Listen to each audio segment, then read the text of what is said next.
Estamos voltando do intervalo. Conosco agora no programa o economista Marcelo Estevão, diretor-gerente e economista-chefe do Instituto de Finanças Internacionais. Marcelo foi diretor do Banco Mundial, esteve também atuando no FED e no FMI. Marcelo, obrigado por estar conosco, remoto aí dos Estados Unidos, e boa noite. Prazer estar aqui com vocês. E o nosso Lourival Santana, igualmente remoto hoje. Obrigado, Lourival, boa noite a você também. Boa noite. Pessoal, nós temos duas situações concomitantes, uma ligada à outra. Eu vou trazê-las um pouquinho separado aqui, mais por razões de organização do nosso material. Agora, nesse instante, Estados Unidos está realizando uma série de ataques no sul do Irã. Os detalhes ainda não são conhecidos, mas é o segundo dia consecutivo de ataques. Eles começaram na véspera, ontem, por conta da derrubada de um helicóptero de ataque americano por forças do Irã. O Irã retaliou, os Estados Unidos retaliaram a retaliação. Ela foi muito mais ampla do que o que a gente registrou ontem, porém não de forma alguma nas proporções dos ataques ali imediatamente em volta, aquelas 3 primeiras semanas ali, iniciando a 28 de fevereiro. De qualquer jeito, o que o Irã está anunciando agora, nesse instante, pelos canais oficiais de comunicação, é que vai haver uma retaliação forte também. O que o Irã tem feito nessas situações é atacar, sobretudo, instalações não só americanas, mas dos países vizinhos ali no Golfo. E anuncia o Irã agora, há instantes, que o Estreito de Hormuz agora sim, segundo o Irã, está fechado até segunda ordem. Concomitante a isto, nós estamos registrando dados preocupantes do ponto de vista da inflação anual nos Estados Unidos. Isso tem a ver com o que eu estou reportando a vocês e já vem lá de trás. Pode-se antecipar o que vem para frente, vai ser o tema da nossa conversa logo mais. O número foi 4,2% em maio, a inflação americana, é a maior desde 2023. E o principal motivo, como eu venho mencionando para vocês, é exatamente o conflito e a pressão que o conflito tem causado em questões de inflação e custos ao redor do mundo. Confira na reportagem de Mariana Giangiacomo. Os custos de energia nos Estados Unidos corresponderam a 60% da inflação mensal de abril para maio e puxaram a alta geral dos preços dos últimos 12 meses. 4,2%, índice que os americanos não viam desde abril de 2023, ainda na gestão de Joe Biden. Reduzir os preços foi a principal promessa de campanha de Trump, mas a alta no custo de vida derrubou a popularidade do republicano, que hoje atravessa a pior crise de imagem doméstica, mergulhado em um conflito com o Irã que se arrasta há muito mais tempo e responsável pela disparada no preço do petróleo nos últimos meses. Trump dá sinais cruzados como resposta à crise. Afirma que os Estados Unidos continuam negociando um acordo com Teherã. Ao mesmo tempo, ordena novos ataques contra o país. Para jornalistas na Casa Branca, sinalizou que o mais importante é evitar que o regime iraniano desenvolva uma bomba atômica, independente das consequências econômicas que isso possa causar. Questionado sobre a alta de preços, Trump chegou a falar que ama a inflação. You know what I really love? I love the inflation. You know why? Because as soon as this war is over, I can say it now. Something you didn't know. Do you know we've been taking out millions of barrels of oil? Nobody knows it. You know who doesn't know about it? Iran, until right now. O presidente norte-americano chamou a manobra de missão secreta. Sob suas ordens, as Forças Armadas apoiaram petroleiros que teriam transportado 100 milhões de barris de petróleo pelo Estreito de Hormuz, cujo controle é reivindicado pelo Irã. We took out the other night 22 ships. Late at night with no lights, because they don't have any radar, because we blasted the crap out of it. A fala não fez efeito no mercado. As principais bolsas de valores americanas fecharam em forte queda diante da escalada das tensões no Oriente Médio e pelos possíveis impactos da alta dos preços.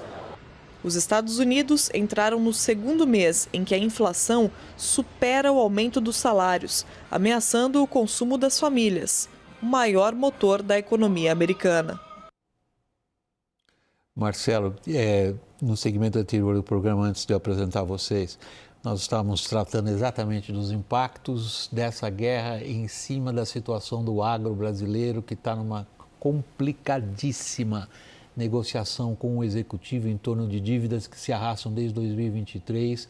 Por que estamos dando tanta atenção para a inflação americana? Por causa dos óbvios impactos que isso terá sobre nós também. Chega por câmbio e chega por juros. Agora, queria dar sua posição de especialista, que se ocupa profissionalmente disso há tantos anos, a sua avaliação. Essa inflação vai até onde? Bom, se você olhar os dados de inflação que saíram hoje, como você falou e a Mariana reportou muito bem, estão sendo realmente o maior impulso vem dos preços de energia. Isso está bem claro no dado. Na verdade, se tirar preços de energia e tirar preços de comida, o que a gente chama do núcleo inflacionário, na verdade, surpreendeu para baixo esse mês. Isso muito por causa do efeito no preço de produtos, o que mostra que o efeito das tarifas, que vem lá de trás, está começando a se dissipar. Mas no momento que está se dissipando, você vê com esse outro choque inflacionário, né? Então a questão vai ser o seguinte, de agora em diante. Esse choque que vem dos preços da energia vão alimentar aumentos futuros de preço? Porque o motivo do Fed olhar para o núcleo da inflação, porque é um bom preditor de inflação futura. Então, na verdade, tem esses dois efeitos, William. Quer dizer, você tem esse efeito que o núcleo não está ruim, quer dizer, está acima do objetivo de inflação do Fed, mas não foi tão ruim, mas o preço de petróleo causou esse aumento de energia alto. Então, a questão é quanto que isso vai alimentar a inflação futura. A minha posição, a posição do nosso instituto, dos meus pesquisadores, é que isso vai afetar a inflação futura e vai causar pressão para o Fed aumentar a taxa de juros, que a gente espera que ele vá aumentar a taxa de juros no final do ano, talvez em outubro. Isso tem um impacto no Brasil, lógico.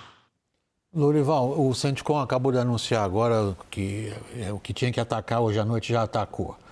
O que sugere do ponto de vista do que a gente consiga antecipar, que seria eventualmente, possivelmente, algum tipo de entendimento que desse um horizonte para esse tipo de situação? Bem, acho que confirma um cenário que eu venho trabalhando, que é o de que os Estados Unidos não pretendem escalar de novo esse conflito, pretendem apenas tentar influir um pouco mais sobre as posições do Irã, que, como a gente tem trazido aqui, são posições muito duras, quase maximalistas, né, impondo suas condições sobre os Estados Unidos no que diz respeito tanto ao programa nuclear, à soberania sobre o Estreito de Hormuz, como também em relação ao Hezbollah e no conflito com Israel. Então, o Trump sente que não está com a iniciativa, pelo contrário, o Irã está com uma dominância estratégica sobre esse conflito, assumiu essa posição pouco depois do início do conflito, quando ele fechou o Estreito de Hormuz. Então, o Trump tenta recuperar essa iniciativa, mas sem escalar o conflito, porque, primeiro, ele não tem condições legais de fazer isso. E, segundo, não tem condições políticas também de fazer isso. Não é o que o povo americano deseja. E coincidem esses ataques de hoje exatamente com o dado da inflação, que é um dado, a inflação cheia, né? Não o núcleo da inflação, é um número muito alto, de 4,2%, e o fato de a inflação, o núcleo da inflação vir baixo, é também pela falta de consumo de bens duráveis, né? Até mesmo a classe média americana está refreando os seus gastos e está comprando aquilo que é essencial, que é alimentos e energia, né? Mas então o Trump tem também esse incentivo político interno de demonstrar força contra o Irã no momento em que há um dado que apontam, inclusive, para a manutenção dos juros e mais tarde até mesmo o aumento dos juros, que é o contrário do que ele planejou e desejava com a nomeação do Kevin Warsh para o Fed, né? Então, um quadro muito desfavorável para o presidente Trump. Ele reage, no entanto, de forma muito moderada, né, para não escalar. Então, o CENTCOM, o Comando Central, disse que completou as suas operações. O Pete Hegseth, secretário de Defesa, já tinha dito mais cedo que a intenção não era escalar, era estabelecer condições desejadas pelo presidente Trump para negociação com o Irã. O problema é que o Irã não está nem um pouco disposto a facilitar as coisas para os Estados Unidos, para o Trump, e é esse que é o ponto mais preocupante, na verdade, né? Na medida em que o Irã continua demonstrando força, não se intimida com essas ações militares, o que mais Trump poderia tirar da cartola em termos militares é uma incógnita.